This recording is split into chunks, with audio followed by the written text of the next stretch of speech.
ప్రకటన గ్రంథంలో రాయించబడి ఉంది, నరహంతకులను, అబద్ధికులను, అపహాసకులను, అవిశ్వాసులు వీళ్ళందరూ ఎక్కడికి వెళ్ళిపోతారంటే అగ్ని గంధకంలోకి వెళ్ళిపోతారంటండి. మండిపోద్దంటండి, అక్కడ మండు గుండంలోకి వెళ్ళిపోతారంటే. మరి ఆ లోకానికి మనం వెళ్ళాలని అనుకుంటున్నామా? లేకపోతే పరలోకం ఎలా ఉంటది అని అంటే బంగారపు రోడ్లు అంటండి, నిత్య ఆనందము, నిత్య సంతోషము అక్కడ. ఇవన్నీ మనం మరి విడిచిపెట్టి అగ్నిలోకి మనం వెళ్ళాలి అని ఈనాడు అనుకుంటున్నారండి. అది ఎలా ఉంటది అని అంటే తట్టుకోలేమంటండి, అసలు ఊహించడానికి అంత చిక్కనిది. ఏమండి, మనం స్త్రీలు వంట చేసినప్పుడు చిన్నగా కాలితేనే మనం తట్టుకోలేము, అస్సలు తట్టుకోలేమండి. చిన్న గాయం తగిలితే ఏమండి, కానీ యవనస్తులు బండి మీద నుంచి పడినప్పుడు వారు కూడా ఆ దెబ్బల్ని తట్టుకోలేరు. ఈ చిన్న చిన్న గాయాలే మనం తట్టుకోలేనప్పటికీ మరి నిత్య అగ్ని అంటే అక్కడ అగ్ని ఆరదు, పురుగు చావదంటండి. ఏమండి, అక్కడ అగ్ని ఆరదంట. ఆ అగ్నిలోకి మరి దేవుడు మనల్ని పడవేస్తానంటున్నారండి. ఎలా ఉంటే పడవేస్తానన్నారు? ఇలా దేవుని నమ్ముకోకుండా దేవుని అవసరాలు మట్టికి దేవుని మనం మొక్కితే మరి దేవుడు నిత్యలోకం ఇవ్వడంటండి.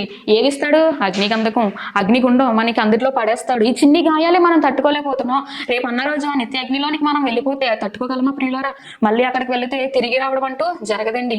అక్కడికి వెళ్ళినా మనం తిరిగి రాలేము. మనం రావాలి అని అనుకున్నా మనం రాలేమంటండి. ఏంటి, ఆనాడు ధనవంతుడు, బైబిల్ గ్రంథంలో రాయించబడి ఉంది, ధనవంతుడు భూమి మీద బ్రతికినంత కాలం తనకి నచ్చినట్టుగా బ్రతికాడు. తినుచు త్రాగుచు తనకి ఇష్టం వచ్చినట్టుగా బ్రతికాడు. తన ప్రాణంతో సుఖించుము అని చెప్తున్నాడండి. మరి ప్రాణము కొరకు తను ఎంతో ధనాన్ని సమకూర్చుకొని ఎంతో విచ్చలవిడిగా బ్రతుకుతూ ఉన్నాడు.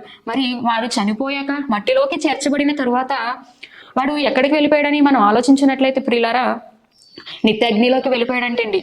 అగ్ని గుండంలోకి వెళ్ళిపోయాడు. అక్కడికి వెళ్ళి అక్కడి నుంచి మొరపెట్టుచున్నాడండి దేవుడికి. దేవుడా, నేను ఇక్కడ భరించలేకపోతున్నాను. అబ్రహాంతో చెబుతున్నాడండి, తండ్రి రొమ్మున ఆనుకొని ఉన్న అబ్రహామా, నన్ను ఇక్కడి నుంచి తప్పించుమని చెప్తున్నాడు. లాజరు మనం చూసుకున్నట్లయితే లాజర్ గారండి ఈ భూమి మీద ఎంతో దరిద్రంగా బ్రతికాడు. ఏమండి, ఆయనకి ఒంటి నిండా కురుపులు. అసలు ఎలా బ్రతికారో కూడా మనం ఊహించుకోలేమండి. మనం అటు రీతిగా మనం ఈ లోకంలో బ్రతికితే ఎదుటివారు మనం చూసి అసహించుకుంటారు. కానీ దేవుడు ఆయన్ని చూసి, లాజర్ గారిని చూసి సంతోషపడ్డాడండి. ఎందుకనంటే ఆయన మంచిగా బ్రతికాడు, మంచిగా ఉన్నాడు. తర్వాత ఆయన చనిపోయిన తర్వాత తండ్రి నా లోకానికి చేరుకున్నాడు.